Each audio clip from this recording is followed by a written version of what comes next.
Aunque solo 6 de los 133 candidatos independientes registrados para contender en los comicios de 2015 ganaron sus respectivas elecciones, la aparición de esta figura fue un parteaguas en el sistema partidista de México.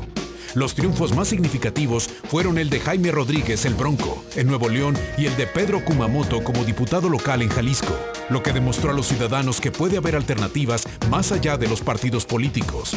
Además del Bronco y Kumamoto, obtuvieron triunfos en 2015 Manuel Cloutier como diputado federal por Sinaloa y los alcaldes Alfonso Martínez en Morelia, José Alberto Méndez en Comonfort, Guanajuato, y César Adrián Valdés en García, Nuevo León. Hasta antes de las reformas que abrieron la puerta a las candidaturas independientes, las leyes contemplaban que solo podía accederse a un cargo de elección popular a través de los partidos. Efectivamente se ha roto la hegemonía de los partidos y ahora hay candidaturas independientes en la cual los ciudadanos compiten sin necesidad precisamente de esta figura del instituto político. Saludo con mucho gusto a Paulina Martínez González. Ella es profesora e investigadora del Departamento de Estudios Políticos, de Ciencias Políticas del Centro Universitario de Ciencias Sociales y Humanidades. Paulina, bienvenida. Muchas gracias. A ver, Paulina, desde hace tiempo se hablaba de cómo era posible que en México solo se pudiera acceder al poder a través de partidos. Había países más pequeños, incluso en Centroamérica y Sudamérica, que ya incluían la figura de la candidatura independiente. Ya llegó por fin a México. ¿Y cuál es tu visualización en torno a este panorama? Bueno, era un cambio necesario, pero hay que verlo con cierta mesura. Yo considero que el problema central es la representación, que el problema de la desconfianza hacia los partidos políticos, la desconfianza hacia las autoridades que muestran diferentes estudios, tienen que ver con la falta de representación de los intereses de los ciudadanos. En ese marco, las candidaturas independientes podrían aportar a mejorar la actividad gubernamental, pero acompañándose de otro tipo de mecanismos. Es decir, por sí solos un candidato independiente no garantiza esa representatividad. No. Sí, te escucho. Habría que acompañar, habría que repensar el sentido de la representación política y habría que, analizar desde el origen del candidato, el grupo social al cual representa o busca representar, los mecanismos a través de los cuales es electo o impulsado, pero también su forma de relacionarse con los compañeros, sus compañeros, en este caso, que un diputado, eventualmente, de bancada, etcétera.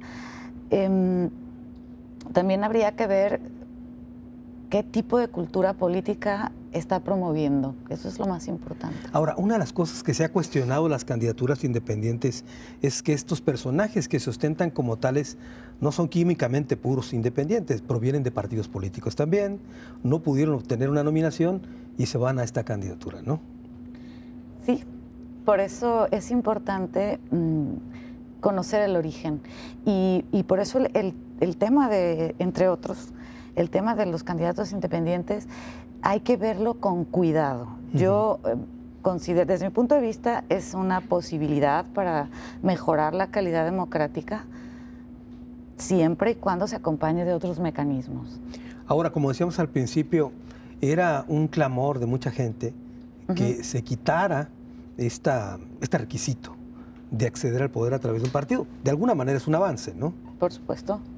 Por supuesto, porque incluso se llegó a hablar de que en México vivimos, bueno, los partidos todavía tienen cierta hegemonía. Pues toda, ¿no? Prácticamente sí. El control. Ellos tienen también el control de los recursos, tienen una gran cantidad de recursos para ejercer y revitalizar la democracia, no solamente durante los procesos electorales. Claro. En fin, Pero desafortunadamente los partidos se convirtieron en élites que buscan, no todos y no todos en la misma medida, pero que buscan satisfacer o cumplir con objetivos muy personales, limitados a muy ese de grupo, ¿no? A ese grupo, exacto. Y se llega, o sea, esto es una partidocracia.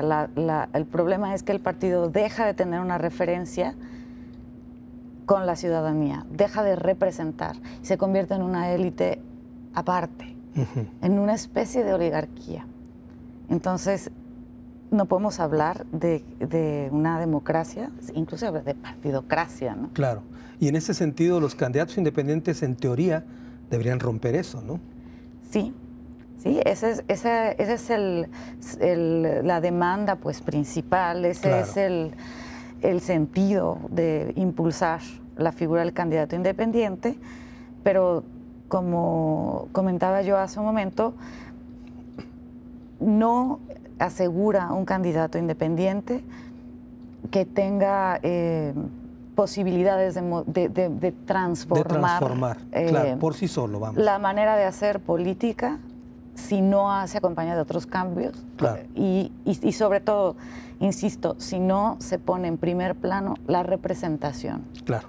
Tengo que hacer una pausa, Paulina. Regresamos más adelante contigo. Después de esta, platicaré con otro de nuestros invitados.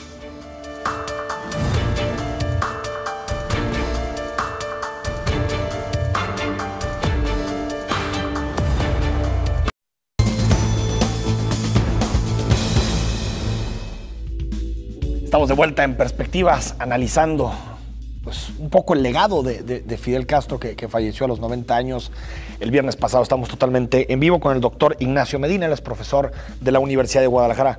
Nacho, nos quedamos con el asunto de los logros del régimen cubano, de la revolución. Platicamos de los logros y si quieres ahorita platicamos de los desaciertos. Así es, porque mira, en un momento dado, sobre todo en los 70s, para mí, cuando oye todo el ímpetu del avanzar de la revolución, uno tiene muchas ganas de conocerlo de cerca.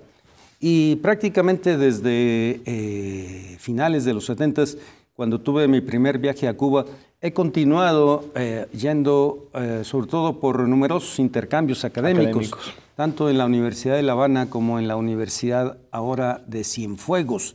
Y en ese sentido, una cosa queda clara para mí, en el sentido de que la economía no es algo que pueda uno decir está muy boyante. Ha tenido sobre todo crisis tremendas en el momento, sobre todo ya después cuando cayó el periodo especial famoso, la Unión Soviética, ¿no?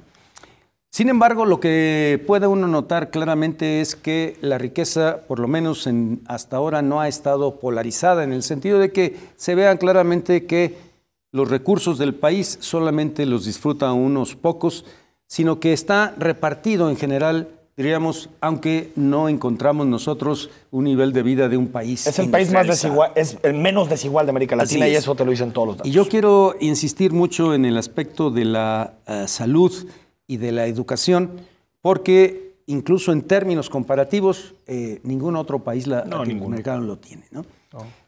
La mayor crítica que se ha tenido, sobre todo en el régimen... Solo para meter un asunto de acierto, antes de que pongas los desaciertos sobre la mesa, Nacho, que no se dice mucho, el asunto de la inseguridad. Ya. Cuando revisamos los indicadores de Cuba en materia de inseguridad, son realmente, digamos, no son propios de América Latina, sobre todo pensando en que somos un continente asolado por el tema del narcotráfico, por el trasiego de drogas. Ves la tasa de homicidios, ves los problemas relacionados con secuestros, violaciones, robos. Está muy lejos de cualquier país de América Latina. Es un logro que pocas veces se dice, ¿eh? Interesantísimo. Lo que se puede considerar en algunas etapas es un tipo de violencia, pero más bien proveniente de los Estados Unidos, del exterior, con acciones para sabotear tanto la economía. Digamos, inseguridad en términos internos no hay en Cuba. No existe. Puede uno pasear tranquilamente en Cuba en ese sentido. El tema más controvertido, creo yo, es la cuestión del modelo democrático, porque no tienen un sistema plural de partidos. Lo que de alguna manera creo que se confunde mucho es que la permanencia en el poder de una persona puede ser equivalente a una dictadura. Yo digo que incluso esto es lo que ha dado base para hablar de que Hugo Chávez, cuando estuvo 3 periodos, ya no pudo más porque la muerte le llegó, era dictador por el hecho de estar allí. No, pero había elecciones. Exactamente. Sí. La cuestión es en qué medida, diríamos, hay procesos de consulta donde de alguna manera hay consenso para que sigan ciertos dirigentes. ¿Pero sí crees que el consenso es auténtico?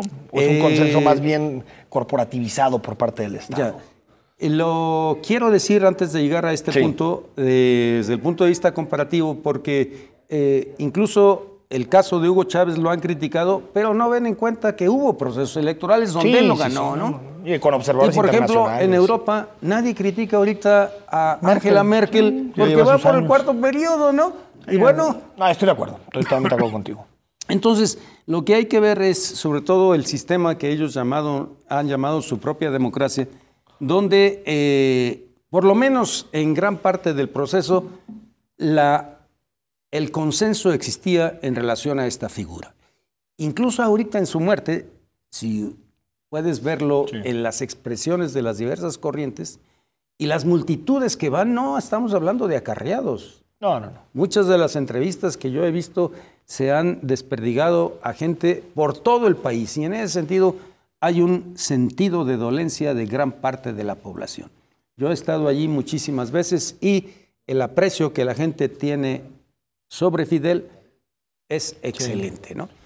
Pero el hecho, por ejemplo, doctor Ignacio Medina, de que no haya libertad de prensa, solamente hay 2 periódicos, Juventud Rebelde y Granma, no hay prácticamente ningún tipo de disidencia que pueda realmente, acometer ciertas reformas en contra del régimen. Es decir, no hacen falta, más allá de si es burguesa, liberal o lo que podamos decir, pues ese tipo de expresiones, si sucedieran en México, las condenaríamos a rajatabla, ¿no? Que solamente existan 2 periódicos en todo el país. Así es, yo creo que... Tal vez faltó ese lado de las libertades que nunca le dio peso el régimen. Aquí hay una consideración muy interesante que hicieron siempre desde el gobierno y es que en el momento en que se abrían un poco las libertades inmediatamente eran aprovechadas por los grupos contrarrevolucionarios y entonces se polariza el sentido en esa frase que Fidel siempre mantuvo de que todo con la revolución, contra la revolución nada. En ese sentido, cuando olían algo que pudiera venir de otros grupos de fuera, simplemente lo arrasaba, ¿no? Sin embargo, lo que hay que considerar es precisamente cómo se puede vivir en una nación que ha sido bloqueada y atrapada, ¿no? Yo creo que a nivel de expresión ahora se ha avanzado mucho, sobre todo por la inserción del Internet, que poco a poco ya está haciendo, y eso no lo puedes parar, ¿no? Lo han intentado parar, pero sí, no imposible. En La Habana y en muchos otros lados, a nivel de noticias, bueno, ahí está Estados Unidos con sus estaciones, ¿no?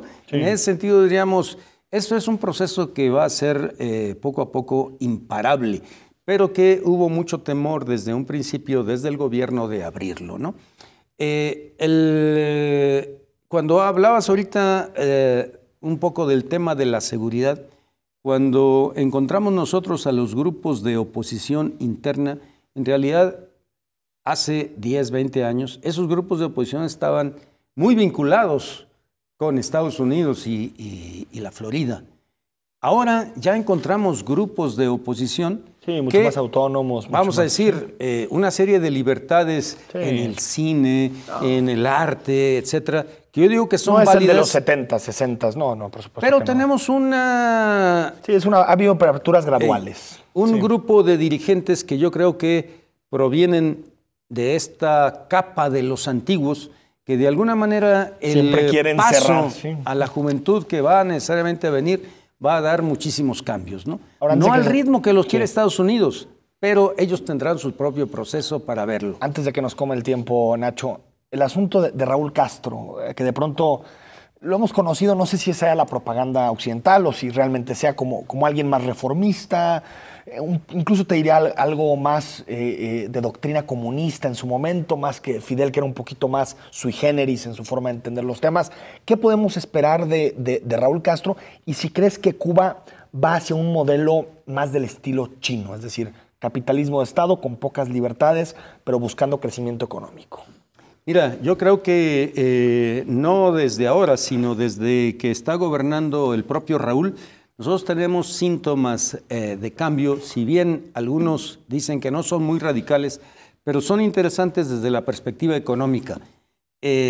Las veces que yo fui a Cuba en los años 70, 80, prácticamente el poder del Estado era para abarcar toda la economía, de tal manera que nadie podía vender frutas por su cuenta, nadie podría abrir una peluquería por su cuenta, porque todo era del Estado. Sí. Pero en México y en todo el mundo hemos visto que cuando se hace tan gorda la propiedad estatal, estalla. Genera, diríamos, una incompetencia muy grande. En ese sentido, por ejemplo, cuando ahora ya vemos que hay tantos comedores particulares, cuando vemos que hay la posibilidad de que inversores en el campo puedan empezar a hacer cosas, esos ya son signos de cambio, aún antes, obviamente, de la muerte de Fidel, ¿no? Sí, desde el 2008 que llegó Raúl Castro. Y fue precisamente con Raúl Castro, por eso yo digo que... ¿Crees que es más bien un reformista del régimen, digamos? Lo que pasa es que ahora con la muerte de Fidel, ciertamente se puede haber muchas contradicciones entre aquellos que quieren reformas más radicales y aquellos que quieren hacerlas demasiado graduales. Porque todo el mundo está de acuerdo que la estatización de la economía no al 100%, funciona. Claro. Incluso en la práctica, estando Fidel en el gobierno, la inversión extranjera, sobre todo los canadienses, estaban allí dentro, ¿no? El petróleo chino, por supuesto. Así es, ¿no? Sí. Yo no me atrevería a poner el modelo chino para aplicarse acá. Por esta razón de que siempre he sostenido de que cada nación tiene que buscar su propio modelo, ¿no?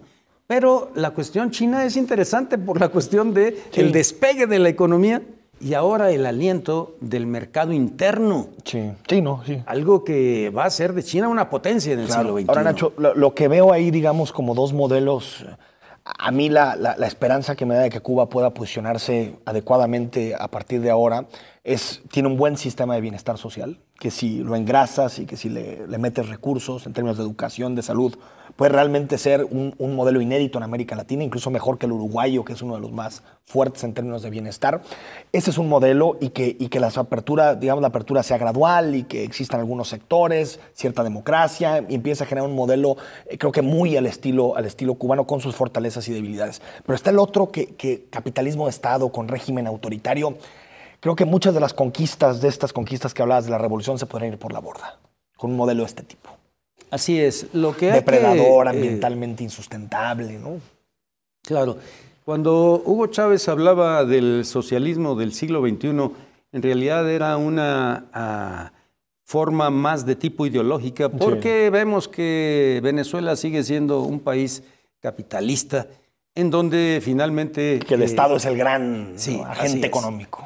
En ese sentido, diríamos, cuando tratamos de ver el tipo de nueva sociedad que quiere construir Cuba, yo digo que lo que les ha faltado es ese aliento a la producción, pero por factores externos no lo han podido. El bloqueo ese famoso que ha establecido Estados Unidos les ha impedido. Y que Trump va que vuela, ¿eh? Así para congraciarse con los cubanos de Florida. Es mucho más agresiva que van a tener los Estados Unidos. En ese sentido, la prioridad ha sido como la autonomía nacional frente a las imposiciones. Y esta etapa que te avecina yo creo que va a ser totalmente sorprendente en relación a si se mantienen esas aperturas que Obama ofreció y empezó a realizar, o si realmente empieza un corte de todo lo que Obama hizo, ¿no? Yo veo más bien esto segundo. En el caso de México, no estamos, Nacho. Es increíble cómo México pesa tan poquito en la relación con Cuba actualmente. Ya. Lo que nosotros tuvimos, fíjate, es una relación con Cuba durante los gobiernos priistas hasta el 2000. Razonablemente buena. Sí. ¿No? Se rompió mucho con el gobierno de Fox y el gobierno de Felipe Calderón. La doctrina Castañeda, ¿no? Ya. Ahora se ha retomado un poco desde el punto de vista más de la cercanía ideológica, de amigos, pero ya no hay ese gran apoyo que se dio antes del año 2000. De cualquier manera, diríamos, es una política exterior interesante porque se ha dejado a la autodeterminación, y yo digo que de alguna manera era un arreglo antes del año 2000 para impedir que los propios cubanos quisieran alentar movimientos insurreccionales. Sí, era de mutua protección, ¿no?, de los regímenes. Ahora que eso está un tanto fuera del ámbito de cualquier movimiento social, la cuestión de la lucha armada, y yo digo que bueno, porque incluso las FARC ya han hecho la paz, falta el ELN en Colombia, pero bueno, de cualquier manera es una tendencia mayoritaria, ¿no? En ese sentido, lo que toca sobre todo es una recomposición política interna, y para México yo digo que viene Trump, es una ocasión para nosotros de diversificar nuestra economía, si él nos empieza a poner trabas, ¿no? Totalmente. Si nos pone un muro, yo creo que de alguna manera la migración va a seguir, porque es una cosa que ya venía desde administraciones demócratas, ¿no? Ignacio Medina, gracias. Simplemente quiero insistir en la figura de Fidel como una inspiración para movimientos sociales que quieren seguir transformando la sociedad hacia una mejor etapa de bienestar social. Gracias por haber estado aquí.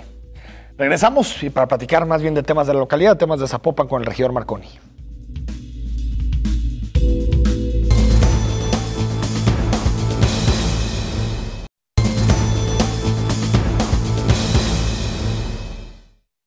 El reglamento a la Ley de Niñas, Niños y Adolescentes establece que los ayuntamientos expedirán la regulación municipal para la operación de un sistema municipal de protección integral, el cual será la instancia encargada de establecer instrumentos, programas, procedimientos y acciones de protección de los derechos de niñas, niños y adolescentes. La regulación establecerá la obligación del gobierno municipal de contar con un programa de atención y con los servidores públicos que fungirán como autoridad de primer contacto con niñas, niños y adolescentes. Regidor Javier Marconi, gracias por estar aquí con nosotros. Muchísimas gracias, Enrique. Gracias por la oportunidad. Gracias por acompañarnos. ¿Y por qué no comenzamos precisamente, regidor, con este reglamento de ley de niñas, niños y adolescentes? Platícanos por qué propusiste este reglamento y si no bastaba con las leyes que ya existen en esta materia. Fíjate que a partir de un exhorto que hizo el Congreso del Estado, después de la última reforma que tuvimos en septiembre de 2015, para que pudiéramos en el ámbito del municipio hacer la parte que nos tocaba dentro de la ley de protección a las niñas y adolescentes, tomamos la iniciativa y la presentamos al Honorable Ayuntamiento de Zapopan a fin de que Zapopan contara con un reglamento que integrara el sistema municipal de protección a las niñas y adolescentes. ¿Qué es este sistema? Es una instancia que permite la participación del gobierno municipal, de las instancias de la sociedad civil, de la iniciativa privada y de universidades, a efecto de que juntos pudiéramos hacer la tarea y crear políticas públicas, programas, estrategias y acciones que permitan garantizar los derechos fundamentales de los niños, las niñas y adolescentes en el marco de algunos convenios internacionales, como la Carta de estos Derechos de la ONU, como es la propia ley general a nivel federal y obviamente la ley del Estado, para que pudiéramos garantizar estos derechos y que además pudiéramos hacer ya del conocimiento de la sociedad zapopana que hay una autoridad de primer contacto en el municipio de Zapopan para atender todas las problemáticas. Va a ser una autoridad que se va a desprender de la oficina del DIF, aunque quiero aclarar que el sistema es mucho más amplio. El sistema no depende del DIF, el sistema depende directamente del presidente municipal. Y lo que vamos a hacer es que a partir del DIF sea nada más la primera instancia que atienda a los niños y que sea la que pudiera canalizar, en su caso, con las instancias de carácter estatal. ¿Cuánto dinero va este sistema, regidor? No tenemos todavía la discusión del presupuesto, inicia a partir del día de hoy. Se presentó la iniciativa por parte del presidente municipal y tendremos de aquí al 15 de diciembre para que pudiéramos definir este tema. Es uno de los puntos que nosotros traemos en la agenda por parte del PRI. ¿Ya lo han platicado con el presidente? Lo vamos a discutir a partir, insisto, de la presentación del presupuesto que hizo el día de hoy. Tuvimos sesión de ayuntamiento y apenas recibimos la primera propuesta, vamos a empezar a tener las mesas de negociación y ahí será uno de los temas que como fracción del Partido Revolucionario Institucional estaremos muy atentos para empujar. Sí, se lo pregunto, regidor, porque creo que de pronto existen muchas iniciativas, reglamentos que tienen que ver con proteger a las mujeres, proteger a los niños, adolescentes, y que se han vuelto muy mediáticas en términos de su discusión pública, pero que después nos vamos a los presupuestos, a la lana, a lo que realmente se va a utilizar, y vemos que realmente no es una prioridad. Es decir, creo que este tipo de reglamentos y leyes tienen que estar atados necesariamente a presupuestos. Totalmente. Si no, no tiene ningún sentido. Totalmente. Y la verdad es que nosotros tenemos esa obligación. Es un poco lo que sucede con el tema de la violencia contra las mujeres. Sí. Si nosotros no le ajustamos una cantidad importante para que pudiéramos promover este tipo de políticas públicas, va a ser muy difícil. Y te voy a decir por qué. Porque tenemos que promover la actividad que le corresponde al municipio, por ejemplo, en temas de educación, en temas de salud, en temas de la no violencia contra los niños, el tema de poder considerar un entorno más armónico para los niños. Y este tipo de cosas, pues obviamente cuestan dinero. Entonces, a partir insisto, de la discusión que se dé en este mes, ¿no? En esta quincena, tendremos la posibilidad de empujar este asunto. Sí, porque está, digamos, los grandes problemas de los niños, de las niñas y de los adolescentes, ¿no? De las niñas y de los niños, no tener hogar, no poder comer 3 veces al día, violencia familiar, no tener realmente un espacio recreativo, ser presas de contextos de violencia. Y todo eso, regidor, necesita, pues yo creo desde mi punto de vista, políticas transversales. Es decir, que tiene que ver con cómo se recuperan espacios públicos, mejores condiciones laborales para los padres. Y de pronto se me hace que en esta discusión se pierde ese contexto general. No se piensa que por poner una oficina burocrática, en ese momento la vida de las niñas y los niños será mejor. Y pues ya sabemos que no. No es una varita mágica. Efectivamente, lo estamos apostando a una política transversal, como dices tú, una política integral, donde cada quien de las instancias municipales haga la parte que les toca y que además podamos nosotros involucrar a otros entes fuera del municipio para que también aporten y nos apoyen, no solamente en la propuesta, sino también en cuestiones materiales muy claras de cómo podemos seguir.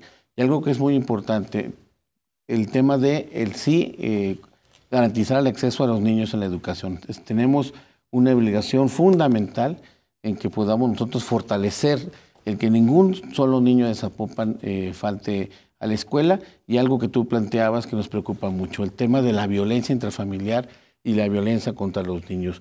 Es el municipio de Zapopan el municipio donde más creció el tema de los delitos de la violencia intrafamiliar, con más de un 153% en relación al año anterior.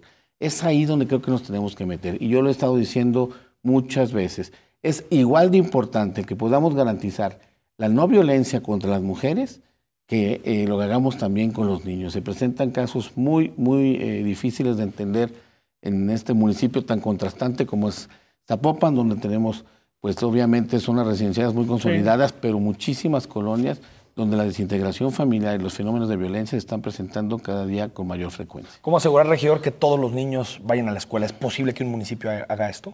Nosotros lo que tenemos que garantizar es que la parte de la Secretaría de Educación, en el ámbito de la parte del gobierno, podamos ampliar el mayor número de matrícula. En ese sentido, creo que estamos caminando en términos generales bien.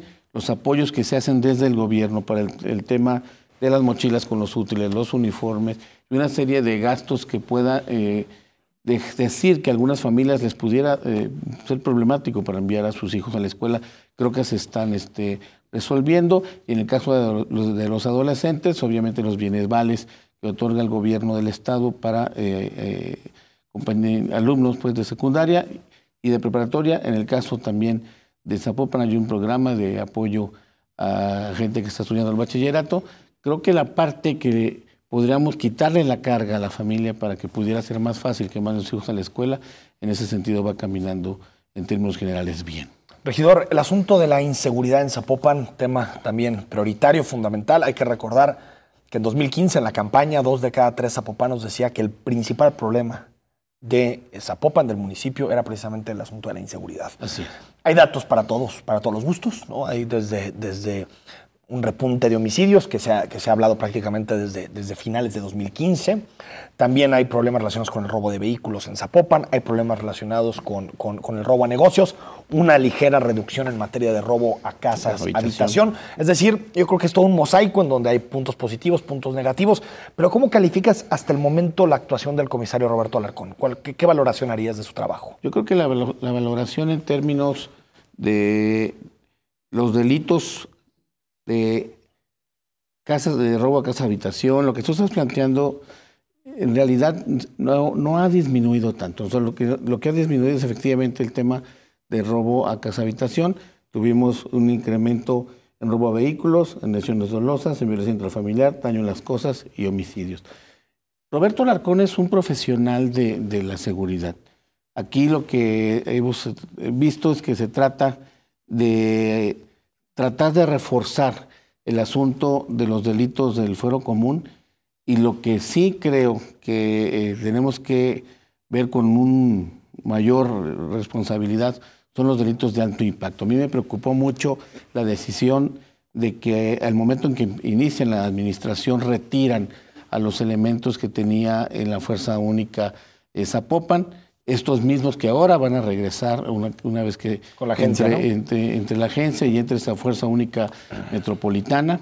En términos generales, la exigencia de equipamiento ha ido caminando, es decir, Zapopan nos hemos metido desde la comisión y desde la propia comisaría y obviamente en el gobierno municipal en el tema del reforzamiento de equipamiento. Es decir, hoy tenemos ya 250 nuevas patrullas, teníamos 65 nuevas en el mes de diciembre, vamos a tener 400 elementos en el mes de diciembre ya en campo, 60 motocicletas, vamos a empezar ya la licitación del equipamiento del C4, que será C5 en el 2017, y creo que esas bases le permitirán a Roberto Alarcón tener más elementos para poder hacer mejor su trabajo. Yo lo que he visto es que hay una serie de delitos que no hemos podido bajar, pero también he visto que hay un interés en poder reforzar con el equipamiento y con la gente, con el equipo humano, este proceso para que nos permita ir más adelante. Es decir, es un asunto, por lo que te escucho, regidor, sobre todo de patrullas, de equipamiento, de tecnología,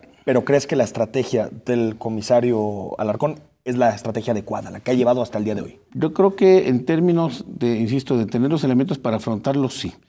Lo que no hemos podido lograr, insisto, es que bajemos estos índices y la percepción de inseguridad que vive en Zapopan. Y lo hemos platicado, somos gente que tenemos diálogo con ellos, y esa percepción de inseguridad no baja. Lo que sí él ha planteado es para poder dar resultados, denme elementos, y se lo estamos dando para que en el 2017 empecemos a ver si bajan los índices de inseguridad. Sí, es que digo, el asunto cuando uno divide el número de policías, las patrullas por colonia, está clarísimo que hay un déficit en ese sentido. Sin embargo, regidor, yo no veo, desde mi punto de vista, y lo hemos platicado aquí con el comisario Alarcón, que ha estado con nosotros un par de veces, no veo una estrategia distinta a las pasadas. ¿No? Realmente no la veo. ¿No? O sea, no veo una estrategia distinta que con Héctor Robles, que con Bielma.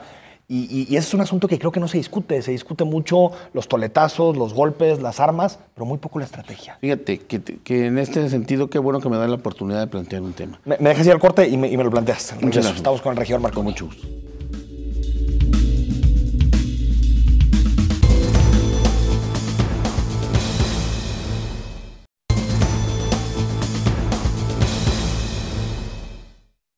El Programa Integral de Seguridad Ciudadana y Construcción de Comunidad es un programa de acciones transversales y multidimensional que permiten atender, en toda su magnitud, el fenómeno de la inseguridad en Zapopan. Dicha iniciativa la presentó el regidor del Partido Revolucionario Institucional, Javier Marconi, ya que en los últimos años, el municipio de Zapopan se encuentra en segundo lugar en inseguridad en Jalisco, solo por debajo del municipio de Guadalajara. Además, Zapopan cuenta con colonias de índice de pobreza extrema, por lo cual se vuelve necesario construir una comunidad en un ambiente de seguridad ciudadana, mejorar los servicios públicos, el combate a la desigualdad, entre otros. ¿Con este nuevo programa se acabará la inseguridad en Zapopan?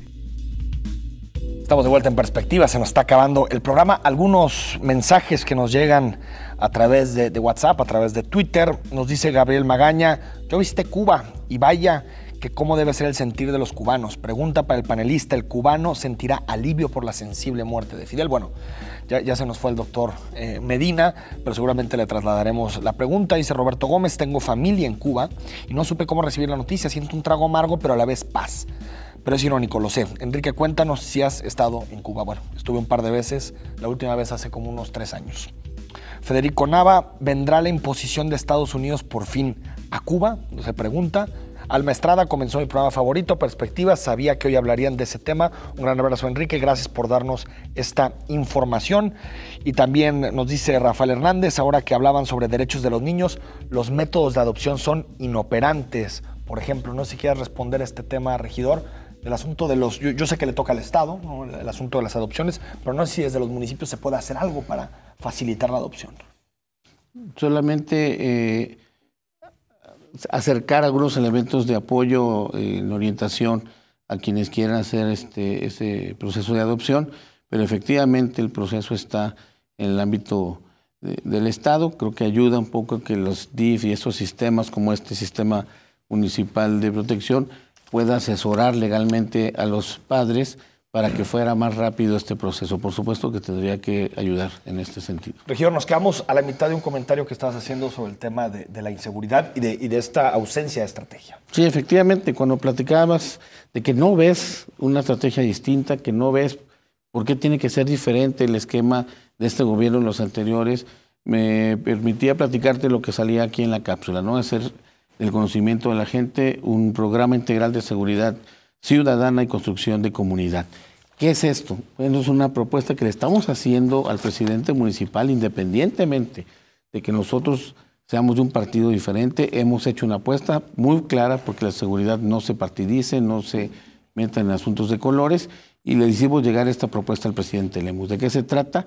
De que no solamente veamos el tema de seguridad pública, por eso lo llamamos seguridad ciudadana, desde el punto de vista de patrullas y policías, sino que pudiéramos ser política integral y transversal, con las áreas de desarrollo humano, de promoción económica, de servicios públicos, de reconstrucción del espacio público, de desarrollo de la comunidad, entre otros, para que cada quien desde el ámbito que le toca nos podamos meter de lleno en un principio en 45 colonias donde tenemos detectado el mayor índice de violencia, de inseguridad y de este rompimiento del tejido social. ¿Qué es lo que queremos? Es eso.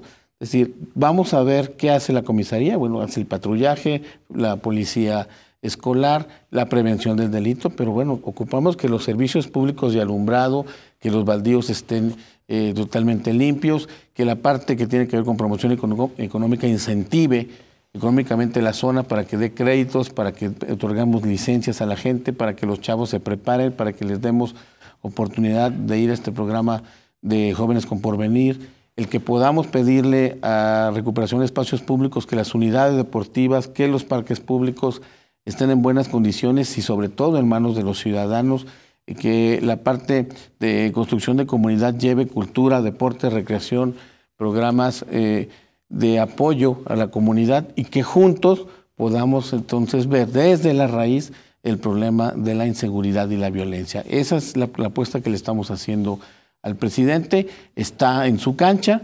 Ya tuvimos algunas reuniones con la coordinación del gabinete, con la coordinación de combate a la desigualdad y desarrollo económico, y creemos que en diciembre sentaremos las bases para arrancar en enero en este programa. Por lo menos eso es lo que hemos platicado hasta el momento, y creo que es una gran apuesta para no ver el tema de inseguridad, insisto, nada más con un tema de policías y de patrulla. Suena bien de entrada, regidor, sin embargo, uno se pregunta, pues el PRI estuvo 6 años sentado en la silla de Zapopan, tú fuiste parte de esa administración y no se hizo nada de esto. ¿Por qué ahora pensar que sí se hará? Porque tenemos toda la expertise, toda la voluntad para hacerlo. Se hizo un incipiente programa en la administración de Héctor Robles, que era un programa de apoyo a estas colonias con algunos recursos de carácter federal. Sin embargo, no se avanzó en la medida que nosotros lo necesitábamos. Creo que se necesita ser mucho más eficientes y mucho más eficaces en la aplicación de estos programas, y creo que con la experiencia recogida en estas administraciones, más lo que nosotros levantamos de peticiones en la calle donde andamos todos los días trabajando, creemos que debe ser una apuesta que le pueda permitir al municipio irse, insisto, en un problema de raíz. Porque si partimos del hecho de que buena parte de la inseguridad se explica por la pobreza y la falta de oportunidades, por ejemplo, en los periodos de Héctor Bielma y de Héctor Robles, pues prácticamente se duplicó la pobreza del municipio. Es decir, hasta llegar a poco más de 400,000 zapopanos en situación de pobreza. Y te preguntas, este tipo de iniciativas, a mí de entrada claro que me parecen positivas, pero falta credibilidad cuando volteamos al pasado y no vemos que eso en su momento lo hayan hecho, sino que parece que ahorita que son oposición empiezan a hacer este tipo de cosas, pero que en el pasado no hicieron prácticamente nada relacionado con eso. Bueno, el ejercicio tal cual del incremento de la pobreza en términos porcentuales, de 2008 al 14. El tema de Zapopan, en algunos indicadores no traían esos porcentajes, y lo digo por lo siguiente. Cuando se te asignan los recursos del ramo 33 para abatir el rezago, que es para la infraestructura, Zapopan bajó después del 2010 el índice de pobreza y de marginación, y eso hizo que bajaran inclusive los recursos federales para poder abatir este tipo de rezagos. Ahora, ¿qué sí es cierto? Que tenemos diferentes arenas en las que nosotros podemos participar para poder tomar decisiones. En este caso, yo, como presidente de la Comisión de Seguridad Pública, quiero asumir el toro por los cuernos y decirle, este es un proyecto y una propuesta que ponemos a disposición de la gente. Y que se seguiría en caso de que siga Movimiento Ciudadano o que gane el PRI, es decir, una política trienio, administración. Esa es la apuesta, ¿no? A mí me tocó ser director de Coplademun, fui un año secretario del ayuntamiento, pero bueno, son unos ámbitos en los que yo no tenía tanta intervención. Hoy es mi responsabilidad no solamente criticar, no solamente estar diciendo esto está mal, sino estar haciendo también una serie de propuestas claras para que no haya una crítica vacía. Es el remedio y el trapito. Nosotros queremos dejar un legado en el espacio que estuvimos ahí y no solamente preocuparnos, que lo estamos haciendo en temas presupuestales y en temas de darle las herramientas a la comisaría, sino una propuesta puntual de cómo podemos empezar a reducir los índices de violencia y de inseguridad. En este caso hablo por mí y creo que en esta responsabilidad tendría que cumplir, como lo hice como secretario y como lo hice como director de Coplademun, quien eran las arenas que me permitían en ese momento desarrollar. Dices, regidor, que el asunto de la seguridad es un asunto crucial del municipio. Estoy totalmente de acuerdo contigo. Ahí están los datos, las encuestas, todo lo revelan. ¿Qué otro tema te preocupa de la administración de Pablo Lemus y en qué otro tema tratarán de colocar, digamos, su agenda a miras, digamos, de la negociación del presupuesto? Es decir, servicios públicos, luminarias. ¿Dónde será, digamos, los temas prioritarios para el PRI en la siguiente negociación? Entonces, obra pública, servicios públicos de calidad y eficiencias y los programas sociales. Creo que los tres temas tienen mucho que hacer. El tema de obra pública, se siguen sacando los asuntos que venían heredados de la administración pasada. Vemos que falta más obra pública en las colonias. Dice Lemus que es histórica la inversión. No es cierto, por lo que estás diciendo. Los números que se están planteando de 1.600 millones de pesos son 1.600 millones de pesos para el trienio. Okay. Y eso debe quedar muy claro a la gente. O sea, no es de ejercerse en 2016 o 2017. No es anual. Es para el trienio y a final de cuentas en 2017 vendrán unas reducciones importantes, sobre todo en el tema del Fondo Metropolitano. Es obra pública de infraestructura. La gente necesita en sus colonias obra y lo está pidiendo. Tema de servicios, de los programas sociales, donde no se ha visto ninguna modificación, inclusive han reducido los ámbitos de apoyo a la ciudadanía. Los programas que se prometieron hasta hoy no se han entregado un solo apoyo. Hablo, por ejemplo, del programa de Hecho por Mujeres, hablo del programa de... programa de los muchachos de la preparatoria que no alcanzó. Jóvenes por venir o sí, aquí te preparas, se llama. Aquí te preparas, el programa era para 6,000, entiendo que llegó a 2,500 nada más. Y en la parte de servicios públicos, pues qué decir, bacheo, alumbrado, el tema del SEO público, que siguen siendo las grandes exigencias de la gente y que no podemos sentirnos satisfechos porque no vemos resultados que hoy nos digan estamos mejor. ¿Cómo ves, ya prácticamente para terminar, regidor, cómo ves al PRI en Zapopan en 2018? Tengo entendido que hubo cambio en el liderazgo municipal, del comité directivo municipal. ¿Cómo ves a Óscar Santos, que es el que se queda en el puesto? Y si crees que el PRI tiene posibilidades de competir el municipio en 2018. Totalmente seguro que sí. Creo que es uno de los municipios donde tendremos más posibilidades reales de conseguir la victoria es en Zapopan. Creo que al final de cuentas llegamos en un proceso de unidad, en un proceso donde estuvimos todos participando y que al final deja al partido sin mayor aspaviento. Entrego la estafeta a Óscar Santos, que es un joven preparado, con gente con sensibilidad política, con ya una experiencia a través de los años, acompañada de Alveadora García, una mujer que ha tenido muchos años de trabajo en la comunidad, y lo que vemos es ya un proceso de embonar las diferentes expresiones y los diferentes grupos. Cuando el PRI llega unido, siempre tenemos buenos resultados. Creo que la expectativa de la ciudadanía en términos de la calificación del gobierno no se ha cumplido, y nosotros tenemos que ser la expresión que permita abanderar todas estas necesidades, anhelos y esperanzas de la ciudadanía zapopana. Entonces no estuvo unido en 2015, por lo que te escucho. ¿Perdón? En 2015 no estuvo unido el PRI. No, no es que no haya estado unido. A final de cuentas, en el 2015 lo que tuvimos fue una serie de circunstancias que no permitieron que se alcanzara la victoria, pero no fue por el trabajo del partido. Nosotros cumplimos a cabalidad el tema que nos tocaba. Creo que hicimos un gran esfuerzo, un gran trabajo. Hicimos un gran trabajo para la estructura electoral, la estructura de movilización, una gran propuesta en la ciudadanía de oportunidades para todos. Y yo sí estoy convencido que fueron muchos factores externos los que no permitieron que alcanzáramos la victoria. Ustedes, más que nosotros, saben que no hubo una sola encuesta durante todo el proceso en el que el PRI en Zapopan fuera abajo. Ahorita siempre estuvimos arriba. Antes creen los horóscopos que en las encuestas. Exactamente, gracias. Pero fue la primera vez. Gracias, Enrique. Ojalá nos volvamos a visitar. Hasta el miércoles. Se acabó Perspectivas.